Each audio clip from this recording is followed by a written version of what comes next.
தென்னிந்திய திரையுலகில் பெரும் எதிர்பார்ப்பை ஏற்படுத்தியுள்ள பாகுபலி தெலுங்கு படத்தின் ஆடியோ உரிமை மிகப்பெரிய விலைக்கு விற்று சாதனை படைத்துள்ளதாம். ரூபாய் 3 கோடி அளவிற்கு அதன் ஆடியோ உரிமை போயுள்ளதாம். ராஜமௌலி இயக்கத்தில் உருவாகியுள்ள பாகுபலி இந்தியாவிலே மிகப்பெரிய பட்ஜெட்டில் உருவான படம் என்கிறார்கள். 2 வருடங்களுக்கு முன் ரூபாய் 100 கோடி பட்ஜெட்டில் தொடங்கப்பட்ட படம் இது. ஆனால் இன்று அதன் செலவு ரூபாய் 200 கோடியை தாண்டி இருக்கும் என்கிறார்கள். பட்ஜெட் அடிப்படையில் பார்த்தால் இந்த படம்தான் இந்தியாவிலே மிகப்பெரிய படம். அப்படிப்பட்ட படத்தின் ஆடியோ உரிமையும் மிகப்பெரிய தொகைக்கு விற்று உள்ளதாம். அதே போல சேட்டலைட் உரிமையும் கூட மிகப்பெரிய விலைக்கு போயுள்ளதாம். அதாவது ரூபாய் 25 கோடிக்கு விற்றுள்ளதாக சொல்கிறார்கள்.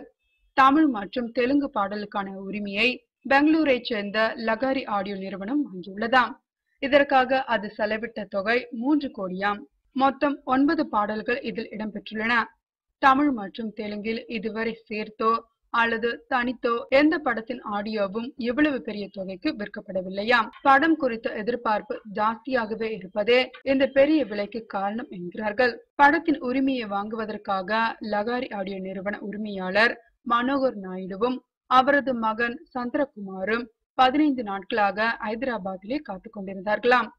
இந்த டீல் குறித்து உறுதி செய்துள்ள லகாரி நிறுவனத்தின் துளசிராம் நாயுடு டீல் முடிந்துவிட்டது என்று கூறினார். ஆனால் விலையை கோரவில்லை. இருப்பினும் அது ரூபாய் 3 கோடி என்று தெலுங்கு திரையுலக வட்டாரத்தில் பேசப்படுகிறதா. துளசிராம் நாயுடு மேலும் கூறுகையில், இப்படம் கன்னடத்தில் உருவாகவில்லை என்ற போதிலும் கன்னட தொடர்புகளும் இதில் உள்ளன. கன்னட நடிகர்களான சுதீப்பும் அனுஷ்கா ஷெட்டியும் இதில் முக்கிய கதாபாத்திரத்தில் நடித்துள்ளனர். பெங்களூருவை சேர்ந்த எங்களது நிறுவனம் ஆடியோ உரிமையை வாங்கியுள்ளதா. ராஜமௌலியே கூட கர்நாடகத்தில் பிறந்தவர்தான் என்கிறார்கள்.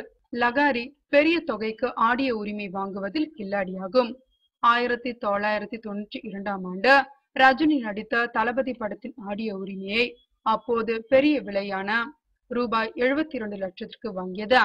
அப்போது சிடி கிடையாது, எல்லாமே கேசட் தான். முன்பு கன்னட திரையுலகோடு அதிகம் நின்று விட்ட லகாரி தற்போது சமீப காலமாக தெலுங்கிலும் வேகமாக காலூன்றி வருகிறதா. பல முக்கிய படங்களின் ஆடியோ உரிமையை கைப்பற்ற கடுமையான போட்டியில் இருக்கிறதா. கேசட் விற்பனையில் தென்னிந்தியாவில் சாதனை படைத்த நிறுவனம் லகாரி. கன்னடத்தில் ரவிச்சந்திரன் நடித்து வெளியான பிரேமலேகா படத்தின் கேசட்களே 38 லட்சம் கேசட்கள் வெளியிட்டு சாதனை படைத்தது இந்த நிறுவனம். இன்னும் இந்த சாதனையை முறியடிக்கப்படவில்லை என்பது குறிப்பிடத்தக்கது.